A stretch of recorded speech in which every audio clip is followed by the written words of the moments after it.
그렇다고 해서 제가 전능하사 한다고 여러분까지 전능하사 그러면 안 되죠. 하늘에 계신 이 나와야지. 참 당황스러운 오후입니다. 먹기는 잘 먹었는데 그 무슨 우동? 예, 거기다가 모닝빵에다가 잼도 맛있게 발라 먹었는데 하나님 죄송합니다. 지난주 숙제 페이지 33쪽 보시겠습니까? 페이지 33쪽. 당신에게 예수님의 십자가는 어떤 능력입니까? 이걸 옆에다 솔직하게 쓰세요. 이렇게 쓰여져 있네요. 어떻게 솔직하게 써보셨어요? 여러분에게 십자가의 능력은 무엇인가요? 하나만한 질문을 하고 있죠. 절대로 저하고 지금 눈을 안 맞추려고 어떻게든지. 우리에게 십자가의 능력은 무엇입니까? 그 답을 오늘 이 단원에 이렇게 나옵니다. 십자가의 첫 번째 능력은 무엇입니까? 죄를 깨닫게 하는 능력입니다. 아유, 살았다. 여러분 너무 부담 갖지 마세요. 저도 눈치가 있지 아무 때나 아무 사람이나 막 시키겠어요? 십자가의 첫 번째 능력이 뭐라고요? 죄를 깨닫게 하는 능력입니다. 이미지 하나 보여주시겠어요?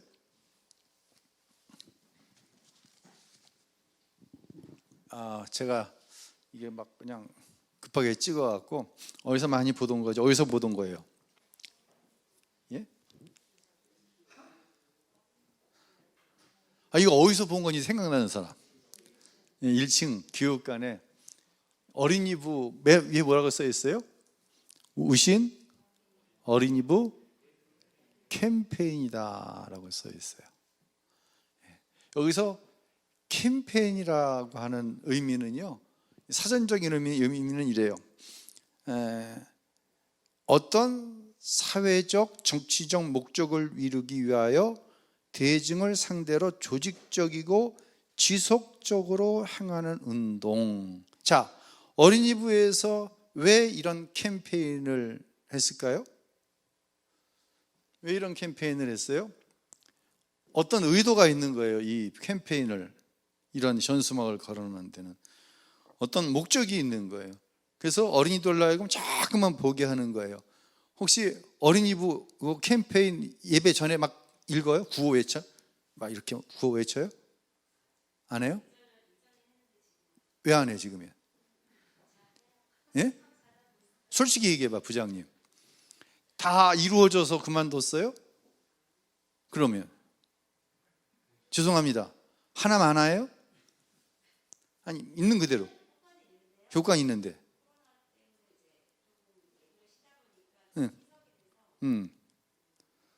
진짜 우리 영권사님 말씀이 죄송합니다. 맞는 거 한번 점검해 봐도 돼요? 어린이부 김 전사님, 이 캠페인을 안 하는 이유가 뭐예요? 예배 시간마다 15분 전에 옵니다. 성경 가지고 옵니다. 이 캠페인 멈춘 이유가 뭐예요? 나 때 만들어 놓은 게 아니어서. 그럼 황윤성 전사님 때 만든 건가 이 캠페인? 예? 이상하게 흘러가네. 저기까지 황윤성님 빨리 대답을 해. 누구 때 만든 거예요 이거? 예. 자 여기 마이크 드려봐요. 지금 굉장히 화가 났어. 할 말 있대. 내가 그냥 못 넘어간대. 예, 얘기해봐요. 그래? 그리고 또 응이야 응 거기까지지. 황윤수 선생님 마이크 누구 때 만든 거야 캠페인? 어떤 교육자 때? 아이고 박세기 전도사. 저 간석제일교회 가서 물어봐야 되겠구만. 그러니까 이걸 걸어놓고 자꾸만 자기 나도 봐요. 이걸 걸어놓고 자꾸만 아이들로 하여금 보게 하고 구호화해서 이 목적을 실현하기 위해서 만든 게 캠페인이에요. 한번 이 캠페인의 한계를 제가 한번 여러분과 함께 나누고 싶은 거예요. 첫째, 성경 일독하기. 예.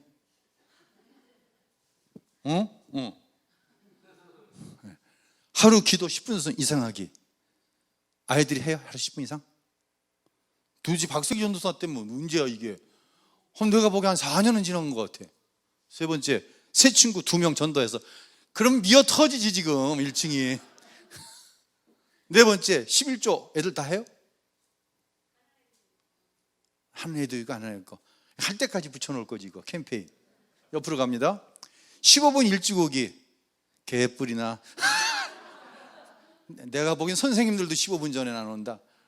9시인데 9시 10분이 15분 돼야 우리 교사들 도착해. 오늘 청년 교사들 일부 예배 때 저한테 싫은 얘기 들었어요. 딱 고개 들라고. 왜 고개를 밑으로 내리고 예배를 드리냐고. 나를 봐야 될 거 아니냐고. 지금 하나님 앞에 예배 드리라고. 교사들 나한테 야단 맞았어요. 일부 예배 때. 아이고 위로해 줘야 돼. 다음 주에 교사 때려치겠다 그러면 골치 아픈 거야. 서로 반갑게 인사하기. 애들 반갑게 인사해? 근데 왜 교사들은 인사 안 해? 나 우리 청년들은 왜 인사를 안 하는지 모르겠어. 나도 이제 인사 안 하고 쌩 깔 거야 진짜. 자존심 상해 죽겠어. 아버지 같은 목사가 이러고 인사하는데 왜 우리 청년들은 나 인사를 안 받고 가는지 모르겠어. 나한테만 그래? 장로님들한테 인사 잘해요? 유조영 장로님, 청년들 인사 잘해요? 잘해요? 우리 유조영 장로님 할아버지 마음을 가지고 잘하는 거래. 네, 임 장로님, 청년들 인사 잘해요? 잘 몰라서 안 해요? 교회를 다니신 지 얼마 안 되셨죠? 임 장로님이. 네, 그럴 거예요 아마. 그렇지 뭐 모르는 사람인데 인사하겠어요? 성경책 가져오기. 성경책 잘 가져와요? 이거 잘 안 돼. 이건 돈도 안 들고 뭐 노력도 안 드는 거니까 가져오세요. 핸드폰 전원 이거 잘 하겠지. 예배 중에 이동하지 않아요? 안 하죠. 목적이 있어요. 15분 일찍 오기는 왜 일찍 오라는 거예요? 예배가 그만큼 어떻다? 중요하다. 하나님 앞에 드리는 거다. 이건 캠페인 내용의 캠페인은 안 되는데 사실 이것을 목적으로 하는 거예요. 서로 반갑게 인사하기. 이 목적이 뭐예요? 우리는 예수 안에서 한 형제와 자매예요. 이 목적이 있는 거예요. 성경책 가져오기. 뭐 다 스크린을 통해서 보여주지만 성경책 옆에 딱 미고 가면 난 예수 믿는 사람이야. 나 지금 교회 가는 중이야. 세상 가운데 인정하고 오는 거예요. 공론하고 오는 거예요. 핸드폰 전원 끼고 예배 중에 이동하지 않고. 예배 누구한테 드리는 거예요?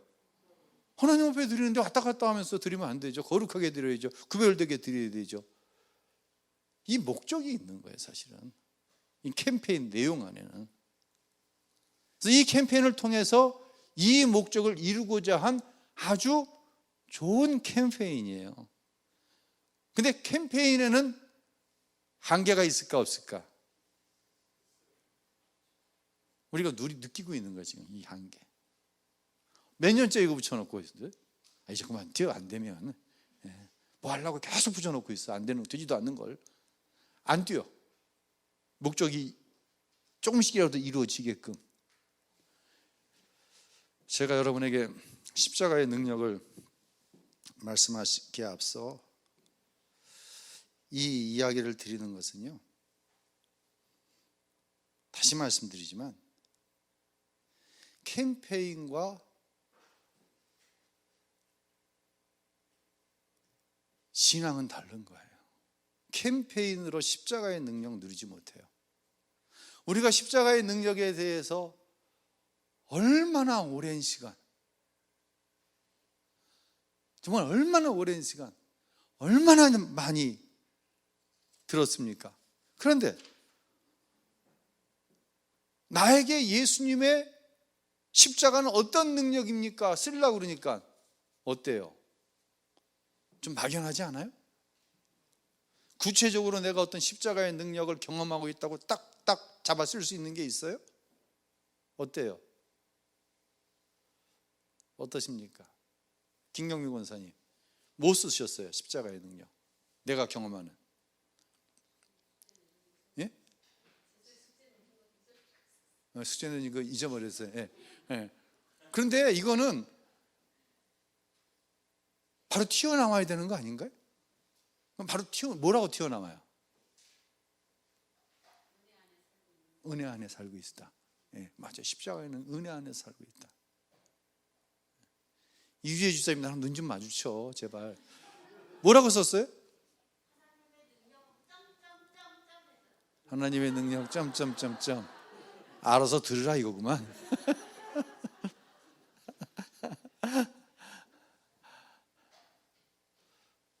어때요? 혹시 나에게 있어서 십자가의 능력은 캠페인이 아니었나?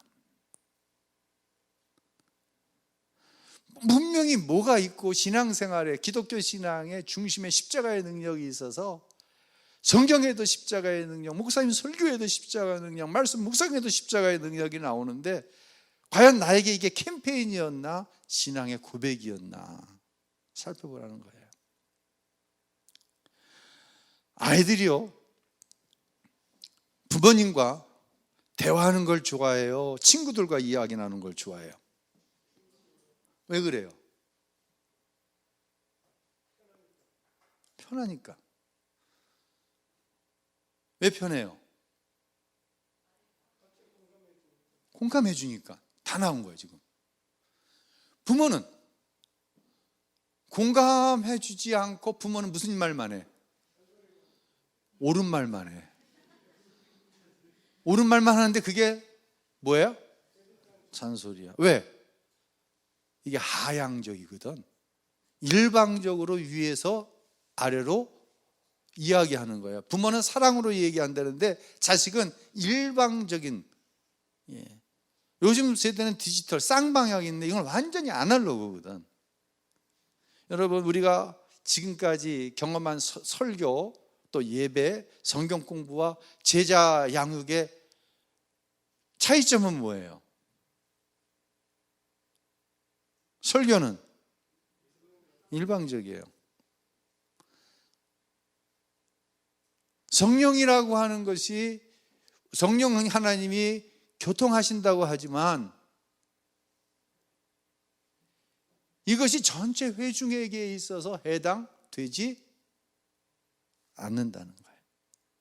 그리고 전체 내용에 있어서 양방향이 안 되는 거예요. 그래서 제자 양육의 필수는 뭐냐면 자꾸만 물어보는 거예요. 여러분한테 공감하자는 거예요. 그래서 제자 양육이 추구하는 목적을 이루기 위해서는 자꾸만 여러분에게 질문을 던지는 거예요. 만약에 질문 없으면 이건 제자 양육이 아니라 뭐냐? 성경 공부예요, 이건. 그래서 제자 양육, 자꾸만 쌍방향을 통해서 추구하는 세 가지가 있어요. 첫 번째, 뭘까요? 첫 번째는 뭘까요? 자막 띄워줘 보세요. 첫 번째,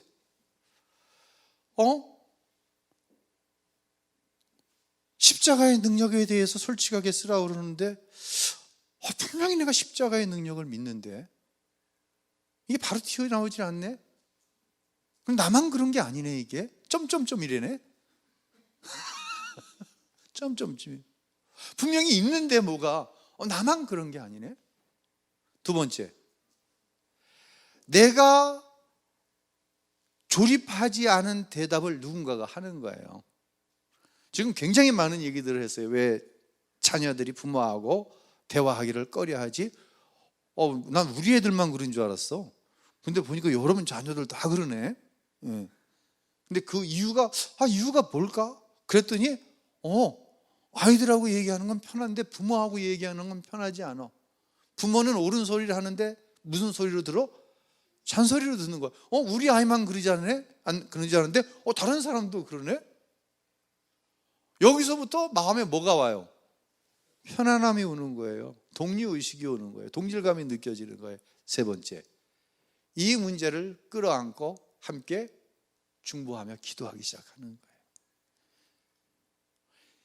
이제 제자 양육이 깊어지면 깊어질수록 우리의 나눔이 깊어질 거예요. 우리가 추구하는 제일 모범적인 교회가 초대교회라고 얘기하는데, 초대교회는 어떤 사건에 이어서 이루어진 교회죠? 성령 충만 이후에 이루어진 거예요. 성령 충만 이후에 사람들이 모였어요. 모이는 환경이 좋았어요? 아주 나빴어요? 아주 나빴어요. 왜냐하면 당시 기독교는 이단이야.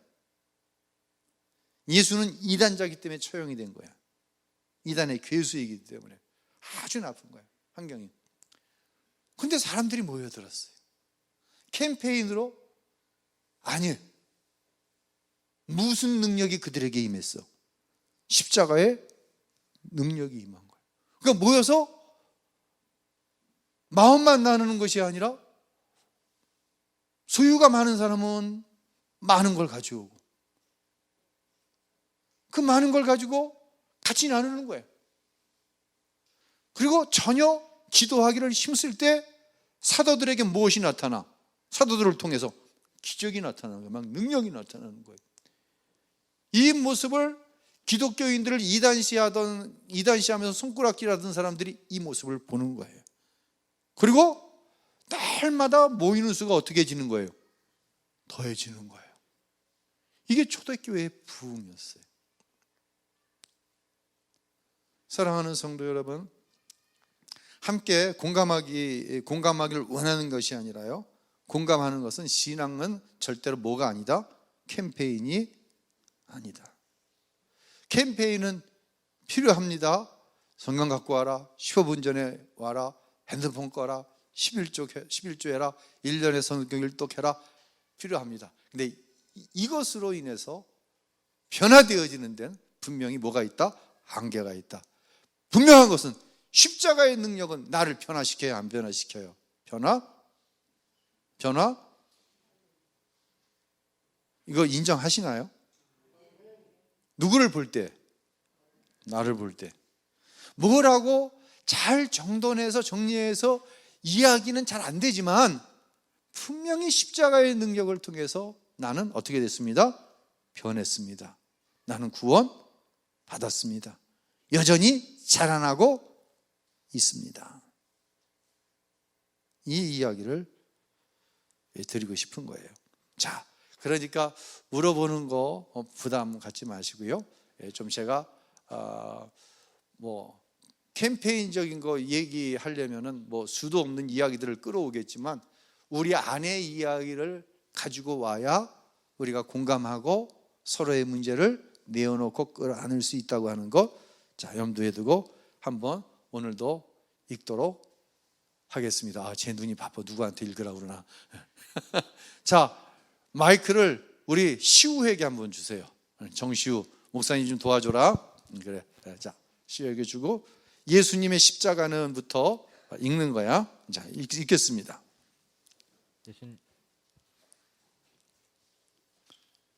예수님의 십자가는 죄인을 위한 십자가입니다. 지옥에 갈 죄인들을 구원하시기 위해 십자가를 지신 것입니다.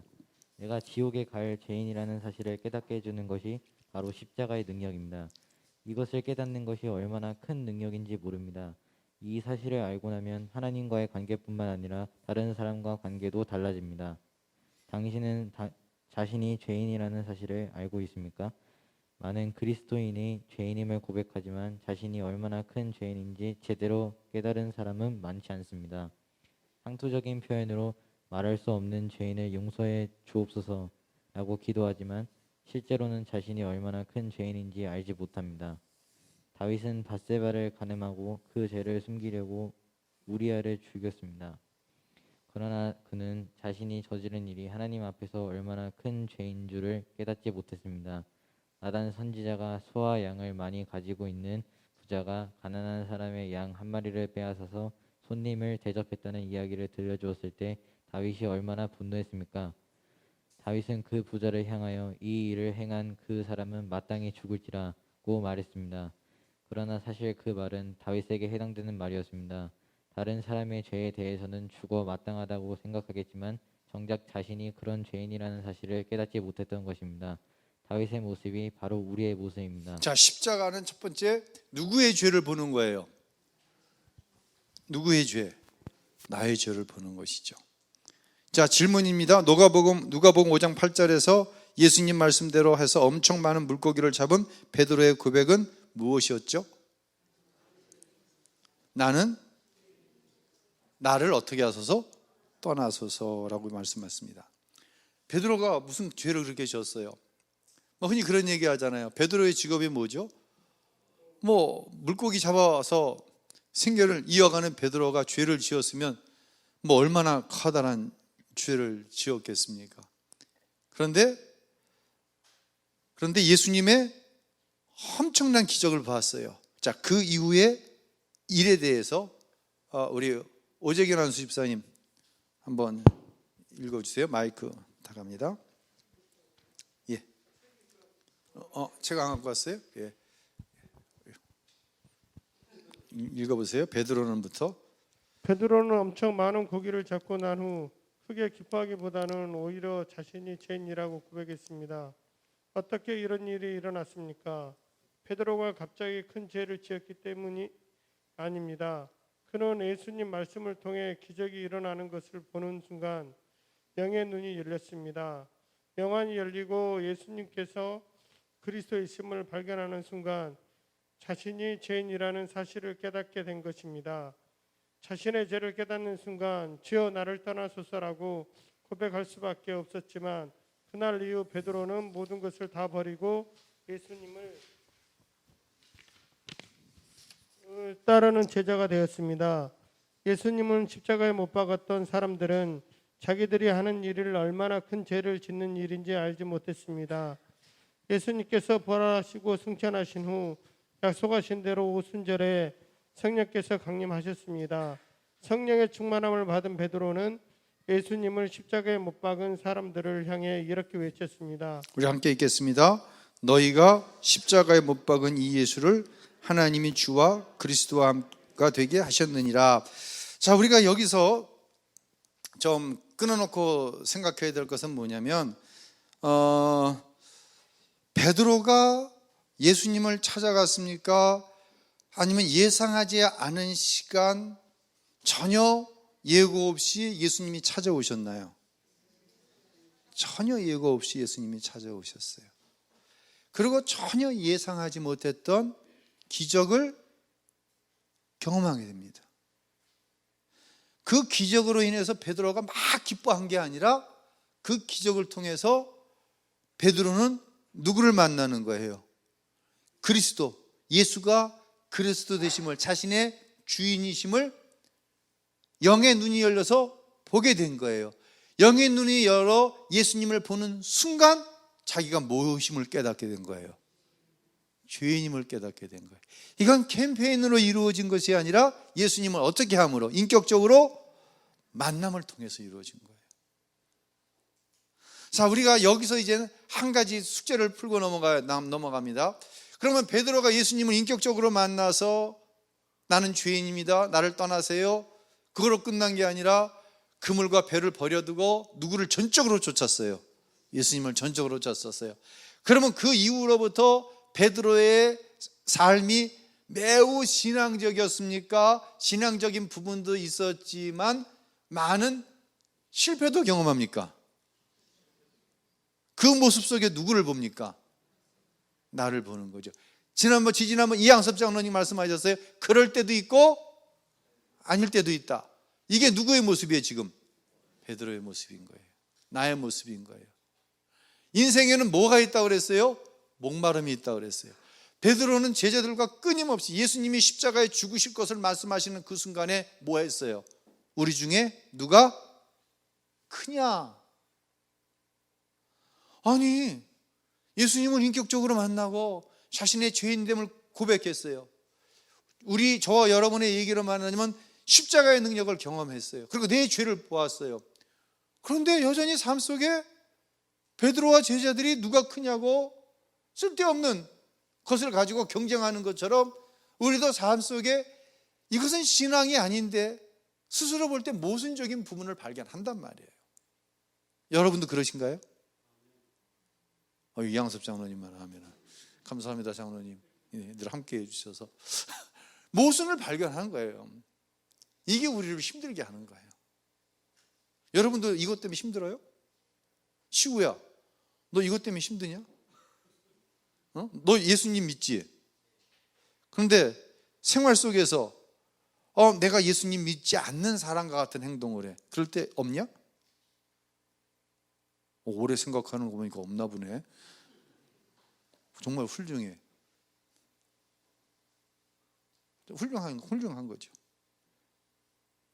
근데 아무리 생각해도 어떤 행동을 해놓고 말을 해놓고 나 또 실패했네, 나 또 실수했네, 이게 인생의 목마름이라고 얘기했어요. 근데 이게 해결나는 순간이 있었어요. 어느 순간이에요 그게? 예수님께서 제자들에게 분부하시는 거예요. 내가 너희에게 보낼 보혜사 성령을 받기까지 예루살렘을 떠나지 말라. 이 말씀을 힘입어서 제자들이 마가의 다락방에 모여서 기도하기 힘썼어요. 그때 무슨 사건이 일어나요? 성령 충만의 사건이 일어납니다. 성령 충만의 사건이 일어난 후에 베드로가 사람들에게 누구를 전했어요? 부활하신 예수님을 전했어요. 이때 어떤 역사가 나타나는가 한번 읽어 보겠습니다. 전진홍 집사님 한번 읽어주세요. 그 설교를 듣고 있는부터. 그 설교를 듣고 있는 유대인들의 마음에 갑자기 통렬한 죄책감이 생겼습니다. 그들은 우리가 어찌할꼬 하면서 울부짖으며 베드로 앞에 나와 예수님을 영접했습니다. 바로 그 순간에 그들에게는 십자가의 예수님을 만나는 순간이었던 것입니다. 자, 제자들도 목이 말랐어요. 목이 마르니까 자꾸만 누가 크냐 이런 데 집착하는 거예요. 근데 성령 충만했어요. 성령이 임하시면 무엇을 받고? 권능을 받고 온 유대와 사마리아와 땅끝까지 이르러 뭐가 돼? 복음의 증인이 되는 거예요. 성령 충만하니까 권능이 임하고 그 권능을 힘입어서 부활하신 예수를 증거할 때 3,000명이 회개하고 5,000명이 회개하는 역사가 나타난 거예요. 그래서 성령이 임해야 우리가 추구하는 진짜 오직 십자가의 능력으로 살아가는 십자가의 능력의 사람이 되어지는 거예요. 아멘. 전도는요 숫자 노름이 아니에요. 우리가 이제 한국 교회가 또 전 세계 교회가 마찬가지겠지만 코로나를 지나면서 한 30%의 신자들이 감소했어요. 우리 교회도 다르지 않아요. 주일이면 우리가 여리고 전도했잖아요. 나가서 다른 사람들을 전도하던 사람들이 있어요. 근데 죄송하지만 나는 정말 성령의 임해서 권능을 받고 그 권능으로 복음을 전했는지 아니면 캠페인을 한 것인지 드러나기 시작했어요. 한국교회가. 캠페인을 했던 사람들은 다른 사람들에게 복음을 전하는 것이 아니라 자기 자신의 신앙도 책임지지 못하는 거예요. 교회 못 나오는 거예요. 그 영원히 주님 오실 때까지 교회를 떨어져 나갈 사람들도 적지 않을 거예요. 이건 캠페인이에요. 캠페인으로는 영혼 구원이 안 돼요. 무엇으로만? 성령이 내게 임해서 권능을 받고 십자가의 능력으로 증거하는 거예요. 성령 충만한 베드로가 그때 3,000명 5,000명이 처음에 본 게 뭐예요? 자기 뭐를 봤어요? 자기 죄를 본 거예요. 옷을 찢으면서 통렬하게 내가 어찌할꼬 무엇 가운데 어찌할꼬 이 죄를 어찌할꼬 회개하며 주께 돌아오는 역사가 나타나는 거예요. 이게 뭐예요? 이게 전도인 거예요. 십자가의 능력으로 하는. 이건 캠페인이 아니에요.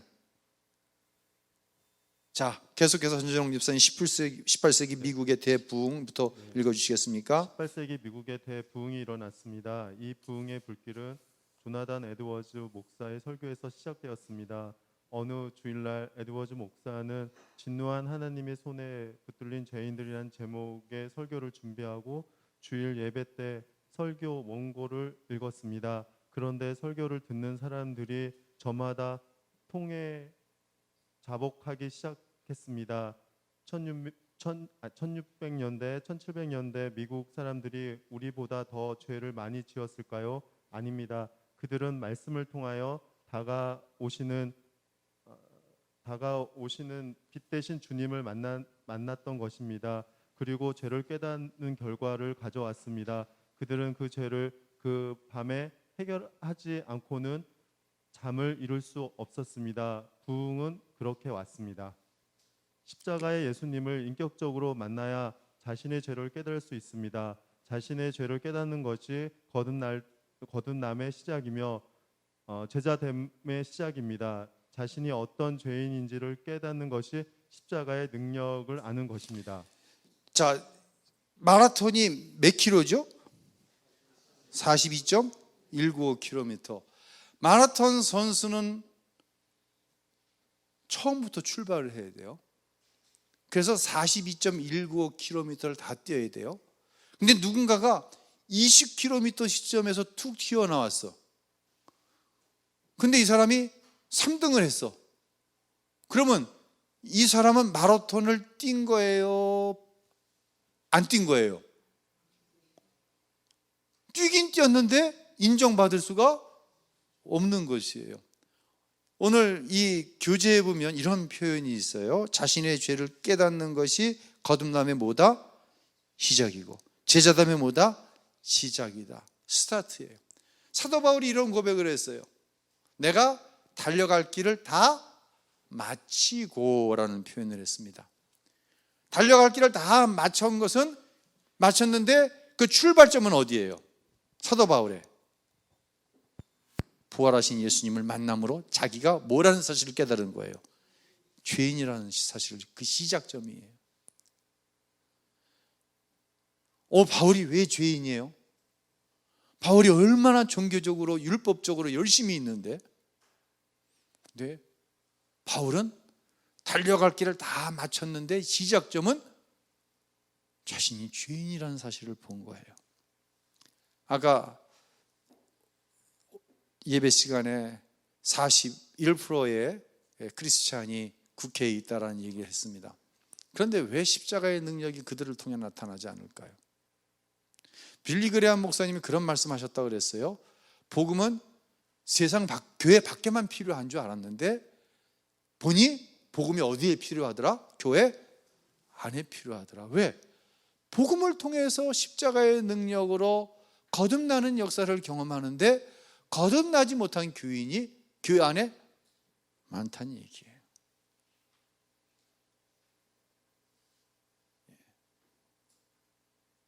그래서 복음으로 죄를 깨닫는 것이 거듭남의 시작이고, 20km 중간에서 치고 들어왔는데 자기는 교인이라고 크리스찬이라고 생각하는데 무슨 경험이 없는 거예요? 죄 사함 받은 경험이 없는 거예요. 다른 말로 십자가의 은혜를 경험한, 능력을 경험한 게 없는 거예요. 근데 자기는 교회에 다니니까, 자기는 부모님 때부터 교회에 다니기 시작했으니까 뭔 줄 아는 거예요? 교인인지 아는 거예요. 이 다음에 이제 유기성 목사님 간증이 좀 길게 나오는데 내용은 이런 거예요. 유기성 목사님께서 목사가 되고 군목을 갔어요. 군목을 갔는데 사고로 인해서 한쪽 다리를 절단할 지경에 이르게 됩니다. 근데 그날 밤 곰곰이 생각해 보니까 그 지경이 되도록 자기가 하나님 앞에 기도하지 않고 있는 거예요. 하나님 앞에 부르짖어 기도하기 시작했습니다. 성령이 역사하신 거예요. 기도하는데 하나님이 뭘 조명해 주시냐면요, 너 왜 군목됐냐? 자기는 이렇게 캠페인을 한 거예요. 나는 군인들 60만 장병들에게 복음을 전하기 위해서 나는 군목이 됐습니다. 이렇게 캠페인을 했는데 하나님이 자기 자신을 싹 조명하시는데 이게 너무 부끄러운 거예요. 왜? 사실은 군인들의 영혼을 위해서가 아니라 군대 생활 편하게 하려고 군목된 거야. 그 고백이 나오는 거예요, 하나님 앞에. 그게 죄로 여겨지는 거예요. 그리고 하나님께서 막 조명하시는데 자기가 입술로 지은 죄, 안목의 정욕, 이생의 자랑, 이런 것들이 죄로 막 쑥 들어오는데 견딜 수가 없는 거예요. 유기성 목사님은 목사의 아들이거든요. 근데 한 번도 자기 자신이 죄인이라는 사실을 상투적으로는 이야기했지만, 하나님 앞에 나는 죄인입니다, 설교할 때 나는 죄인입니다, 우리는 다 죄인입니다, 상투적으로 이야기했지만 정말 자신이 죄인이라는 사실을 알지 못했다 썼다는 거예요. 뭐가 되도록? 목사가 되도록. 이 이야기를 지금 쓰고 있는 거예요. 그 고백 이후에 하나님께서 자기의 다리를 고쳐주셨는데 이런 얘기를 하는 거예요. 하나님, 너무 감사합니다. 나는 한쪽 다리를 잃어버렸다고 할지라도, 한쪽 다리를 쓰지 못하는 불구가 된다고 할지라도 감사합니다. 왜? 한쪽 다리를 잃고 내가 죄인이라는 사실을 깨달았으니, 내가 비로소 죄인이라는 사실을 깨달았으니, 십자가에서 내가 거듭났다는 사실을 깨달았으니 너무 감사합니다. 감사의 고백이 나온 거예요. 하나님 앞에. 한쪽 다리를 어떻게 했는데? 잃어버렸는데. 사랑하는 성도 여러분, 무엇인가를 많이 얻은 상태에서 내가 죄인이라는 사실을 알지 못한 형식적인 그리스도인, 캠페인적인 그리스도인이었다고 한다면 나는 거듭난 그리스도인일까요? 아닐까요? 나는 거듭난 그리스도인이 아니라는 거예요. 거듭난 그리스도인이 아닐 때 십자가의 능력을 경험하며 살아갈까요? 못 살아갈까요? 살아가지 못한다고 하는 거예요.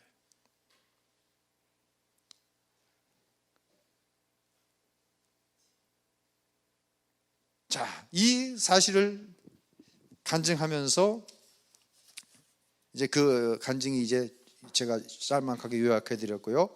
마지막 질문이 마지막 페이지를 한번 보세요.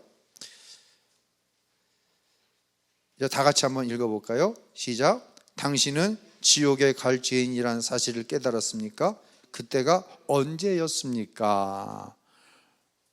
자, 여러분이 지옥에 갈 죄인인데 십자가의 은혜로 말미암아 천국 백성이 되었다는 사실을 깨달은 적이 있나요? 아니면 캠페인적으로 목사님의 설교를 들어서 내가 죄인인지 알고 있나요? 어떻습니까? 예수님의 십자가 아래서 여러분이 죄인이라는 사실을 깨닫고 내가 지옥 갈 뻔했는데 천국 갈 하나님의 백성이 되었습니다, 이런 경험이 여러분에게 있나요? 그렇다면 그게 언제인가요? 한번 써보세요. 뭐 몇 년, 몇 월, 몇 시를 할지 못할지라도 언제, 저 같은 경우는 고등학교 2학년 때 박태희 목사님 부흥회 때 내가 죄인이라는 사실을 깨닫고 거듭나는 은혜를 경험했어요. 정말 그때 경험했던 그 은혜는 뭐 이루 말할 수가 없어요. 너무너무 황홀했어요.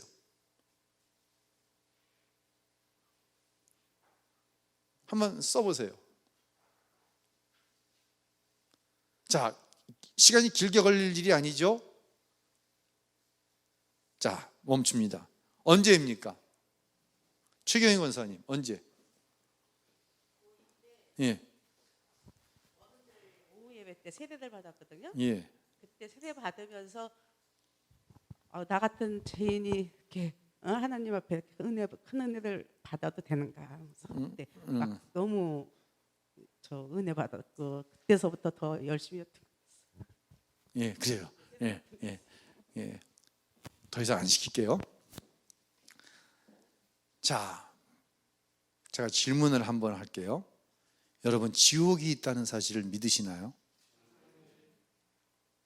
캠페인적으로 아멘이 아니라, 야, 내가 십자가의 은혜를 받지 못했으면 영원한 지옥불에 떨어졌을 거야, 이 사실을 믿으시나요? 천국이 있다는 사실을 믿으시나요?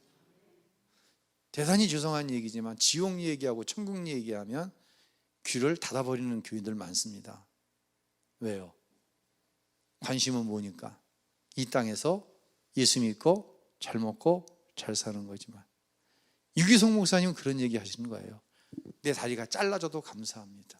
왜? 내가 비로소 지옥이 있고 천국이 있는 것을 믿어졌는데 다리가 잘라져서 십자가의 은혜와 능력을 믿어져 갖고 내가 죄인이라는 사실이 고백되어져 하나님의 자녀되고 천국 갈 수 있게 되니 내가 다리가 잘라줘도 감사합니다. 아까 2부 예배 때, 1부 예배 때 마지막 부분 그 얘기했잖아요. 이 땅은 우리가 영원히 거할 처소가 아닙니다. 저와 여러분이 영원히 거할 처소는 어디예요? 어디예요? 천국입니다. 이게 믿어지면 이 땅에서의 삶이 달라질 수밖에 없어요. 뭐가 귀한 거예요? 돈? 귀해요. 정말 귀해요, 돈이. 그런데 자식 귀해요. 그런데 천국의 백성이 되어지면 그게 우리의 최종적인 목적이 아니에요.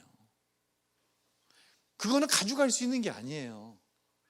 이 땅은 잠시 거쳐가는 거예요. 지금 여러분이 2023년 2월 12일 이 자리에서 거쳐가는 거예요. 어디를 향해 가는 거예요? 천국을 향해 가는 거예요. 이 사실이 믿어지는데 천국이 없는 사람처럼 사는 건 똑같아. 이거는 스타트가 안 된 거예요. 십자가에서 예수님을 만나지 못했는데 20km 지점에서 뛰어들어와 갖고는 같이 교인인 줄 알고 십자가의 은혜 능력에 대해서 캠페인적으로 얘기하기 때문에 이 땅에서 삶이 변화가 없는 거예요. 예수님 만나면 변할 수밖에 없는 거예요. 목사가 되어서도 못 만나면은요, 그건 참 어려운 거예요. 오늘 여기까지 말씀드리도록 하고요. 다음 단원, 우리 욕심내지 말고 천천히 하나씩 답을 찾아갑니다.